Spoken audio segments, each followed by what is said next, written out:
Prologue, the geometry of silence. Look at this. This is sand, dead matter, chaos.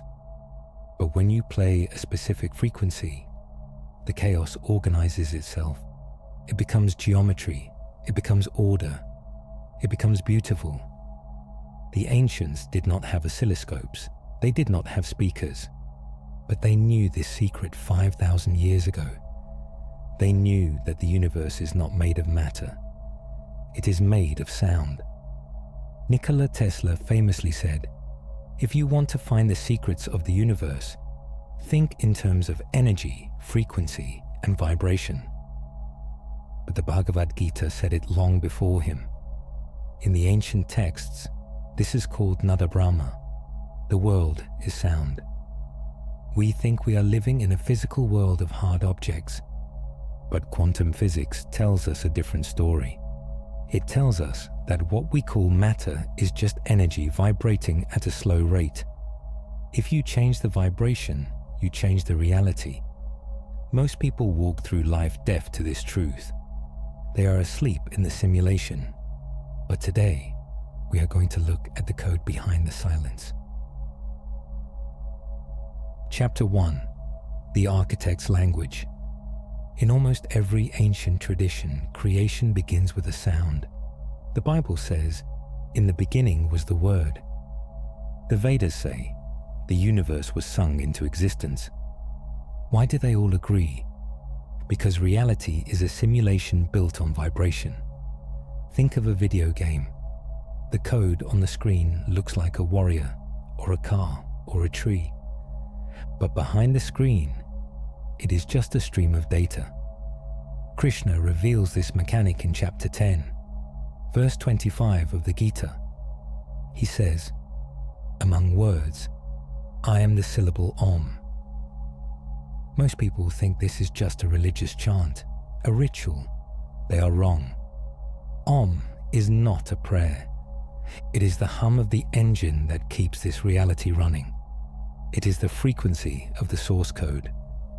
When the yogis chanted, they weren't praying to a god in the sky. They were tuning their internal radio. They were matching their biological frequency to the frequency of the cosmos. They understood that if you can resonate with the code, you can hack the simulation. Chapter 2. The Dissonance, the War on Silence. Now, ask yourself a dangerous question. If sound creates reality, what happens when the sound is weaponized? Look at the modern world. We are constantly bombarded by noise, traffic, notifications, 24-hour news cycles, the hum of electricity, music tuned to frequencies that induce anxiety and aggression. This is not an accident. It is an acoustic fence. In the Gita, this is called asuric, or demonic noise. It keeps your mind in a state of rajas, agitation, and tamas, inertia. Why do they want you surrounded by noise? Because silence is dangerous to the system. In silence, you start to think. In silence, you start to hear the hum of your own consciousness. So the system fills the airwaves with static. It jams the signal. As long as your internal frequency is chaotic, you cannot manifest. You cannot focus. You remain a receiver, never a broadcaster. Chapter 3. The Sonic Shield, Japa. So how do you break the jamming signal? How do you reclaim your mind in a world of noise? Krishna gives the method in chapter 17. He teaches the science of mantra, specifically japa, the repetition of the sacred sound. A mantra is not a superstition. It is a sonic tool.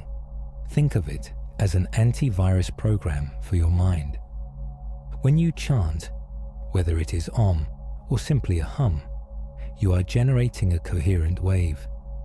You are overriding the chaotic frequencies of the world with a steady, rhythmic vibration. You are rewriting the code of your own psychology. The ancient texts say, Manana trayate iti mantra. That which protects the mind from its own noise is mantra. This is why the elite fear the silent ones, because the one who controls their own frequency cannot be controlled by the broadcast. The moment you align your vibration with the truth, the illusion begins to crack. The resonance. Your voice is the most powerful tool you possess. Every word you speak is a command to the universe. Are you speaking chaos, or are you speaking creation? The Bhagavad Gita teaches us that we are the architects of our experience. But to build, we must first learn to listen. Turn off the noise, find the silence, and tune your mind to the frequency of the eternal.